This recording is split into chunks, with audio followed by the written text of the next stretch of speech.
जय श्री राधे कृष्णा। आइए एक क्षण आंखें बंद कर प्रभु से प्रार्थना करें। हे श्री कृष्ण, इस वाणी को सुनने वाले प्रत्येक भक्त के जीवन से दुख दूर हो और सुख शांति का वास हो। भक्तजनों, यदि आप भक्ति गाथा संग्रह चैनल से पहली बार जुड़ रहे हैं तो चैनल को सब्सक्राइब कर इस आध्यात्मिक यात्रा का हिस्सा बने। अब पूरे मन से प्रभु के इस दिव्य संदेश में लीन हो जाएं।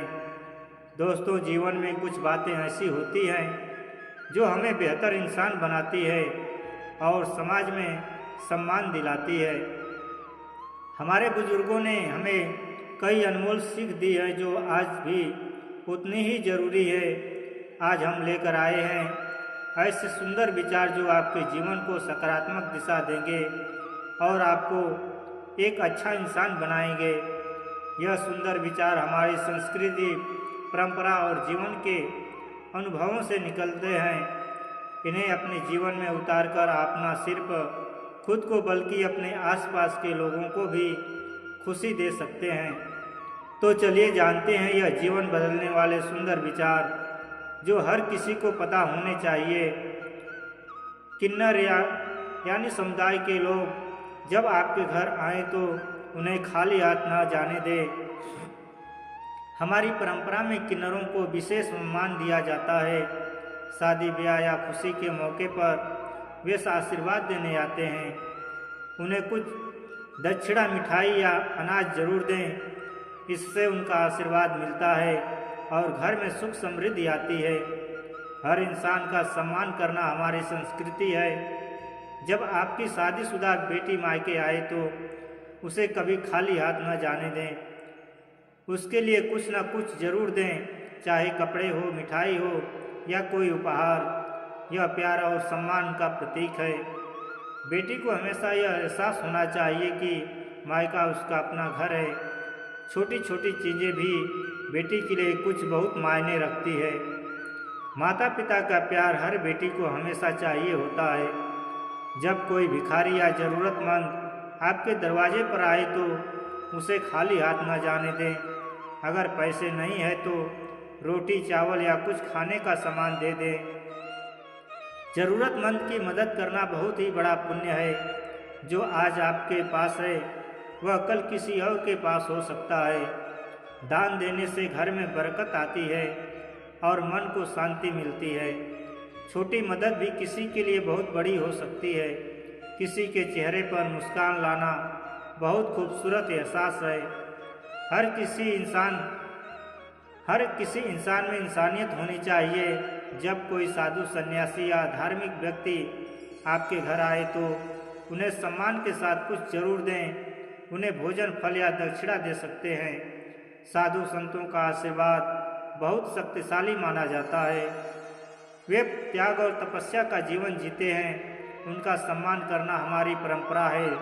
लेकिन ध्यान रखें कि सच्चे साधु का पहचानने और ठगों से सावधान रहें। जब कोई ब्राह्मण या पुजारी आपके घर आए तो उन्हें भोजन या प्रसाद जरूर दें। पूजा पाठ या किसी धार्मिक कार्य के समय पंडित जी को भोजन कराना शुभ माना जाता है।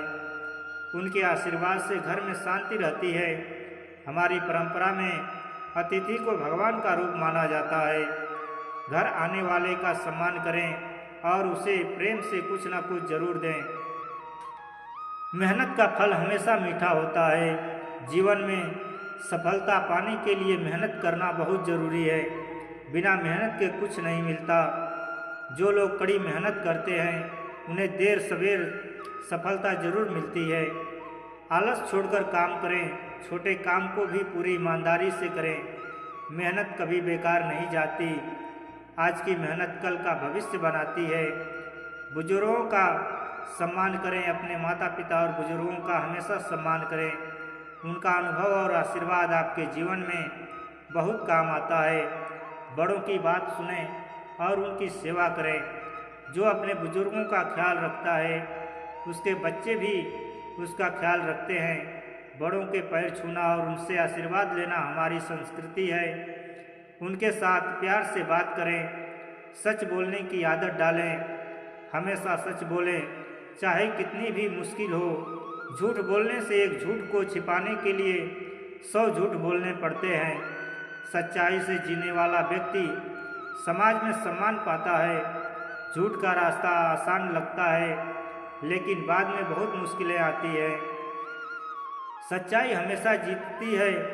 बच्चों को भी सच बोलना सिखाएं। ज़रूरतमंद की मदद करें। जब भी किसी को मदद की ज़रूरत हो तो आगे बढ़ चढ़ कर मदद करें।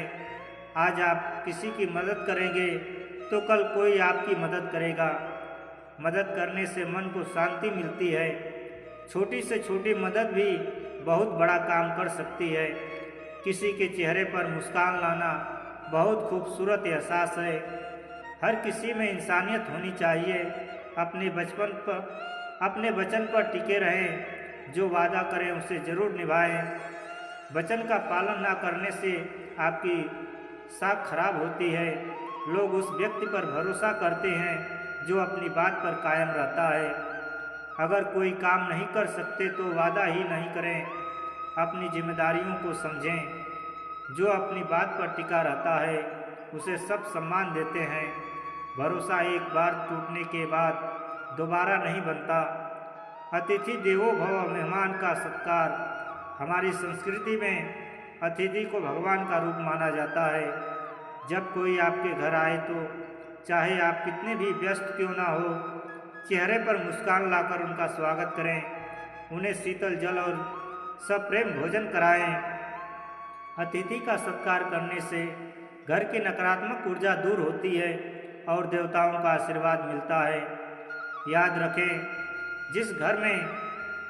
जिस घर से मेहमान दुखी होकर जाता है उस घर की खुशियाँ भी उसके साथ चली जाती हैं।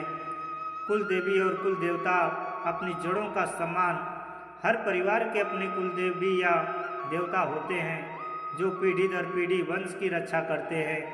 अपने व्यस्त जीवन में उन्हें कभी ना भूलें। साल में कम से कम एक बार सपरिवार उनके साथ स्नान पर दर्शन के लिए जाएं। घर के मुख्य द्वार पर धूप दीप करें। जो व्यक्ति अपनी जड़ों और कुल परंपराओं का सम्मान करता है उसका वंश फलता फूलता है और आने वाली बाधाएं दूर होती हैं। बेजुबानों की सेवा, पशु पक्षियों के प्रति दया। इंसान अपनी तकलीफ बोलकर बता सकता है, लेकिन पशु पक्षी नहीं। अपनी छत पर पक्षियों के लिए पानी का परिंदा और दाना जरूर रखें। घर की पहली रोटी गाय के लिए निकालें और कुत्तों को भी भोजन दें। शास्त्र कहते हैं कि बेजुबान जानवरों को खिलाने से ग्रहों के दोष शांत होते हैं। जब आप किसी प्यासे पक्षी या भूखे जानवर की मदद करते हैं तो कुदरत आपकी झोली खुशियाँ से भर देती है।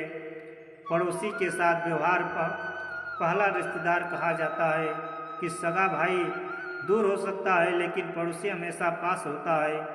सुख या दुख सबसे पहले पड़ोसी ही दरवाजे पर खड़ा मिलता है। उनसे ईर्ष्या या छोटे छोटे झगड़े ना करें। त्योहारों पर उनके घर मिठाई भेजें और ज़रूरत पड़ने पर उनका साथ दें। एक अच्छा पड़ोसी आपके घर की सुरक्षा और मन की शांति के लिए बहुत ज़रूरी है। पड़ोसियों से मधुर संबंध समाज को मजबूत बनाते हैं। त्योहारों का महत्व, परंपराओं को जीवित रखें। त्योहारों को केवल छुट्टी या मनोरंजन ना समझें। यह समय होता है अपनी संस्कृति और संस्कारों को नई पीढ़ी तक पहुंचाने का।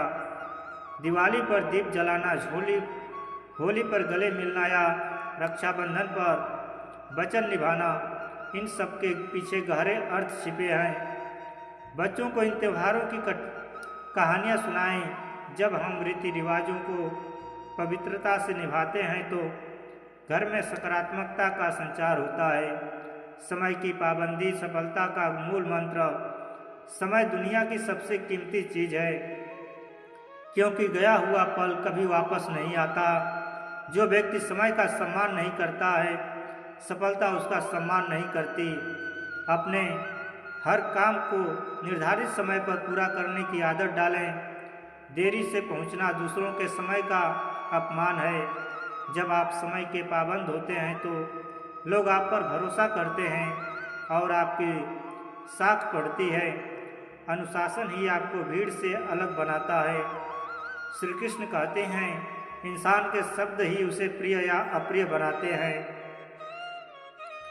कड़वी वाणी से बनाया काम बिगड़ जाता है और मधुर वाणी से दुश्मन भी दोस्त बन जाते हैं। किसी से भी बात करें तो नम्रता के साथ करें। शब्द ऐसे हो जो मरहम का काम करें, ना कि तीर का। याद रखें, कमान से निकला तीर और जुबान से निकले शब्द कभी वापस नहीं आते। अपनी भाषा में जी और धन्यवाद जैसे शब्दों का प्रयोग करें। श्री कृष्ण कहते हैं, जीवन हमेशा एक जैसा नहीं रहता। कभी धूप होती है तो कभी छाँव। कठिन समय में अपना आपा न खोएं। धैर्य वह शक्ति से है जो आपको विपरीत परिस्थितियों में भी टूटने नहीं देती। जल्दबाजी में लिए गए फैसले अक्सर पछतावे का कारण बनते हैं। जब मन अशांत हो तो थोड़ा रुकें, लंबी सांसें लें और ईश्वर पर भरोसा रखें। धैर्य रखने वाले व्यक्ति को अंत में सबसे मीठा फल मिलता है। श्री कृष्ण कहते हैं, बदला लेना बहुत आसान है, लेकिन माफ़ करना बहुत कठिन और महान काम है। जो व्यक्ति दूसरों की गलतियों को माफ़ कर देता है, उसका मन हमेशा शांत रहता है। नफरत पालने से आप खुद को ही जलाते हैं। किसी को माफ़ करने का मतलब यह नहीं है कि वह सही था, बल्कि इसका मतलब है कि आपने अपनी शांति को ज़्यादा महत्व दिया। क्षमा करने से व्यक्तित्व में निखार आता है। श्री कृष्ण कहते हैं, इंसान की ज़रूरतें तो पूरी हो सकती है, लेकिन लालच कभी नहीं। अपनी मेहनत से जो मिले उसमें खुश रहना सीखें। दूसरों के प्रगति देखकर जलना या गलत तरीके से धन कमाने की इच्छा रखना मानसिक अशांति लाता है। ईमानदारी की रोटी में जो सुकून है वह बेईमानी के पकवानों में नहीं। संतोष ही सबसे बड़ा सुख है। जो व्यक्ति संतुष्ट है वह इस दुनिया का सबसे अमीर इंसान है। श्री कृष्ण कहते हैं, एकता में बल। एक लकड़ी को तोड़ना आसान है, लेकिन लकड़ियों को गट्ठर को नहीं। परिवार के सदस्यों के बीच मतभेद हो सकते हैं, लेकिन मनभेद नहीं होने चाहिए। मिलकर रहने से बड़ा संकट भी छोटा लगने लगता है। परिवार के साथ बैठकर भोजन करें और बातें साझा करें।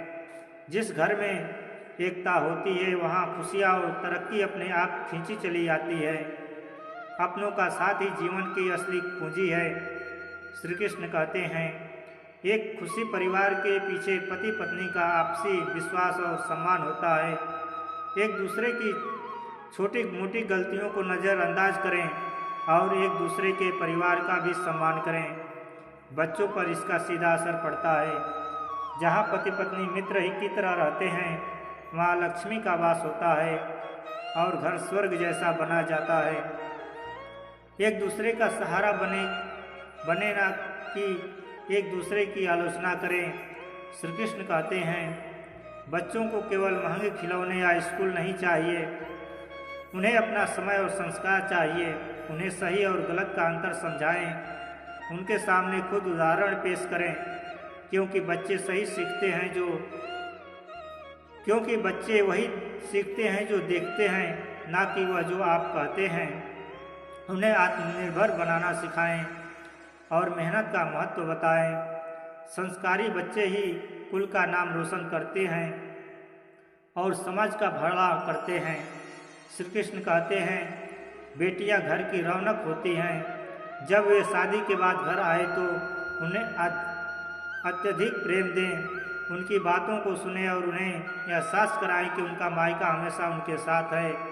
इसी तरह अपनी बहन और बुआ का सम्मान करना हमारा कर्तव्य है। जिस घर में स्त्रियों का सम्मान होता है वहाँ सौभाग्य बना रहता है। उन्हें उपहार देना केवल एक रस्म नहीं, बल्कि प्रेम और कृतज्ञता व्यक्त करने का तरीका है। घर केवल चार दीवारों से नहीं, बल्कि वहाँ की ऊर्जा से बनता है। सुबह शाम घर में पूजा आरती या मंत्रों का पाठ करें। घर के कोनों को साफ रखें और कबाड़ इकट्ठा ना होने दें। तुलसी का पौधा लगाएं और उसकी सेवा करें। घर में कलह कलेश से बचें। जिस घर का वातावरण शांत और पवित्र होता है। वहाँ रहने वाले लोगों का स्वास्थ्य और विचार दोनों शुद्ध रहते हैं। श्री कृष्ण कहते हैं, अगर भगवान ने आपको सामर्थ्य दिया है तो किसी गरीब बच्चे की शिक्षा में मदद जरूर करें। उसे किताबें दिला दें या उनकी फीस में योगदान दें। आप एक बच्चे को पढ़ाकर केवल उसे ही नहीं बल्कि उसकी आने वाली पीढ़ियों को गरीबी से निकाल सकते हैं। ज्ञान वह धन है जो बांटने से बढ़ता है।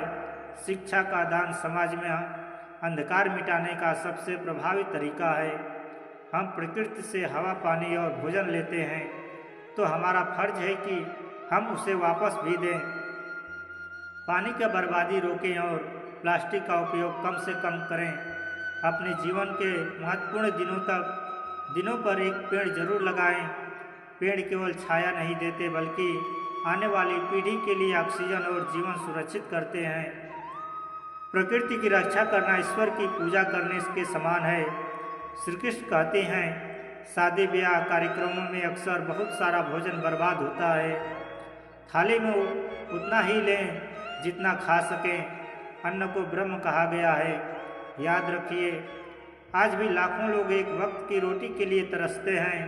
अगर भोजन बच जाए तो उसे फेंकने के बजाय किसी ज़रूरत या पक्षियों को दे दें। अन्न का सम्मान करने वाले के घर में कभी कमी नहीं आती। अपने घर की तरह अपने शहर और देश को भी साफ रखें। सड़क पर कूड़ा ना फेंकें और दूसरों को भी ऐसा न करने के लिए प्रेरित करें। पार्क, नदियाँ और धार्मिक स्थल हमारी साझा संपत्ति है। इन्हें गंदा करना अपने ही घर को गंदा करने जैसा है। स्वच्छता न केवल बीमारियों को दूर रखती है बल्कि हमारे देश छवि को भी पूरी दुनिया में बेहतर बनाती है। नशा केवल एक व्यक्ति को नहीं बल्कि पूरे परिवार को तबाह कर देता है। शराब, सिगरेट या अन्य नशीले पदार्थों से खुद को और अपने बच्चों को दूर रखें।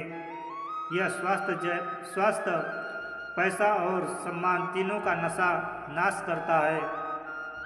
समाज में नशा मुक्ति के लिए जागरूकता फैलाएं। खुशहाल जीवन के लिए स्वस्थ मन और स्वस्थ शरीर का होना अनिवार्य है। श्री कृष्ण कहते हैं, आज की भागदौड़ भरी जिंदगी में तनाव होना आम है। रोज सुबह आधा घंटा योग और ध्यान के लिए निकलें। योग शरीर को लचीला और मजबूत बनाता है जबकि ध्यान मन की चंचलता को शांत करता है। जब आपका मन शांत होता है तो आप बेहतर निर्णय ले पाते हैं और बीमारियों से दूर रहते हैं। स्वयं को समय देना कोई विलासिता नहीं बल्कि ज़रूरत है। श्री कृष्ण कहते हैं, अक्सर हम उन चीज़ों के लिए रोते हैं जो हमारे पास नहीं है, लेकिन उन चीज़ों को भूल जाते हैं जो हमारे पास है। रोज़ रात को सोने से पहले उन 3 चीज़ों के लिए ईश्वर का शुक्रिया अदा करें जो आज आपके साथ अच्छी हुई है। कृतज्ञता का भाव रखने से मन में शांति आती है और जीवन के प्रति नज़रिया सकारात्मक होता है। जो शुक्रगुजार रहता है उसे और अधिक मिलता है। कहावत है कि जैसा रंगत वैसी संगत। हमेशा उन लोगों के साथ रहे जो आपको आगे बढ़ने के लिए प्रेरित करें और जिनमें अच्छी आदतें हों। विद्वान और धार्मिक लोगों के विचार सुनें। बुरी संगत आपको विनाश की ओर ले जाती है जबकि अच्छी संगत आपकी बुद्धि को प्रखर बनाती है। मित्र चुनते समय सावधानी बरतें क्योंकि वे आपके चरित्र के दर्पण होते हैं। जैसे इंसान के पास थोड़ा पैसा या पद आता है, अहंकार सिर उठाने लगता है। याद रखें कि इस दुनिया में कोई भी अस्थायी नहीं है। बड़े बड़े राजा भी खाली हाथ चले गए। अपनी उपलब्धियों पर गर्व करें क्योंकि दूसरों को छोटा ना समझें। अहंकार इंसान के विवेक को खा जाता है। जितना आप विनम्र रहेंगे उतना ही लोग आपको प्यार और सम्मान देंगे। हम पूरी दुनिया के बारे में जानते हैं लेकिन खुद को नहीं जानते। दिन में कुछ समय अकेले बैठे और अपनी गलतियों और खुशियों पर विचार करें। अपनी अंतरात्मा की आवाज़ सुनें। क्या आप सही रास्ते पर हैं? क्या आपका व्यवहार दूसरों को दुख तो नहीं पहुंचा रहा। आत्मचिंतन करने वाला व्यक्ति ही खुद में सुधार कर सकता है और जीवन के असली उद्देश्य को पा सकता है। श्री कृष्ण कहते हैं, दुनिया की सारी दौलत बेकार है अगर आपका शरीर साथ न दे। शुद्ध शाकाहारी भोजन लें, बाहर के तले भुजे से बचें और पर्याप्त पानी पिएं। बीमार पड़ने पर पछताने से बेहतर है कि पहले से सावधानी बरती जाए। समय पर सोएं और समय पर जागें। शरीर एक मंदिर है, इसकी पवित्रता और स्वास्थ्य का ध्यान रखना आपकी सबसे पहली जिम्मेदारी है। पैसा भगवान तो नहीं, लेकिन आज की दुनिया में भगवान से कम भी नहीं। अपनी आय का कम से कम 20% हिस्सा भविष्य के लिए बचाएं। फिजूल खर्ची से बचें और दिखावे के लिए कर्जा न लें। बुरा वक्त कभी बताकर नहीं आता। उस समय आपकी मेहनत की गई बचत ही आपका और आपके परिवार का सम्मान बचाती है। आर्थिक स्वतंत्रता ही मानसिक शांति की चाबी है। सीखने की कोई उम्र नहीं होती है। चाहे आप 20 साल के हों या 80 के, हमेशा कुछ नया सीखने की कोशिश करें। किताबें पढ़ें, नई तकनीकी सीखें या कोई नई कला। जब आप सीखना बंद कर देते हैं तो आपका विकास रुक जाता है। एक जिज्ञासु मन हमेशा युवा रहता है। ज्ञान ही वह हथियार है जो आपको दुनिया की हर चुनौती से लड़ने की शक्ति देता है। जीवन में परेशानियां तो आती जाती रहेगी, लेकिन मुस्कुराना ना छोड़ें। आपकी मुस्कुराहट आपके आत्मविश्वास को दर्शाती है। दूसरों को हंसाएं और खुशियां बांटें। जो लोग दूसरों के चेहरे पर मुस्कुराहट लाते हैं, ईश्वर उनकी मुस्कुराहट कभी फीकी नहीं पड़ने देता। छोटे छोटे पलों में खुशियां ढूंढना सीखें, क्योंकि यही असल जिंदगी है। अंत में सब कुछ उस परम पिता परमात्मा के हाथों में है। अपना कर्म पूरी ईमानदारी से करें और परिणाम उन्हें सौंप दें। जब आप ईश्वर पर भरोसा करते हैं तो आपका डर खत्म हो जाता है। विश्वास रखें कि जो आपके लिए सही होगा वह आपको जरूर मिलेगा। यह विश्वास आपको हर मुश्किल घड़ी में साहस देगा और जीवन की नैया को पार कर लगाएगा। दोस्तों, मैं आशा करता हूँ कि इन शब्दों ने आपके अंतर्मन को स्पर्श किया होगा और आपके भीतर एक नई चेतना का संचार किया होगा। अगर यह विचार आपके हृदय को ऊर्जा प्रदान कर पाए तो इस प्रेरणा को अपने तक सीमित न रखें। इसे दूसरों के साथ भी साझा करें। अपने भावों को व्यक्त करने के लिए कमेंट में जय श्री राधे कृष्ण अवश्य लिखें, ताकि सात्विकता की यह गूंज जन जन तक पहुंच सके। यदि आप इसी प्रकार के और भी आध्यात्मिक और प्रेरणादायक संदेश पाना चाहते हैं तो हमसे जुड़े रहें। भगवान श्री कृष्ण की असीम कृपा आप पर बनी रहे और आपका जीवन सदैव सुख और संतोष से भरा रहे। मुस्कुराते रहिए और अपने कर्म पथ पर अविचल बढ़ते रहिए। जय श्री कृष्ण। राधे राधे।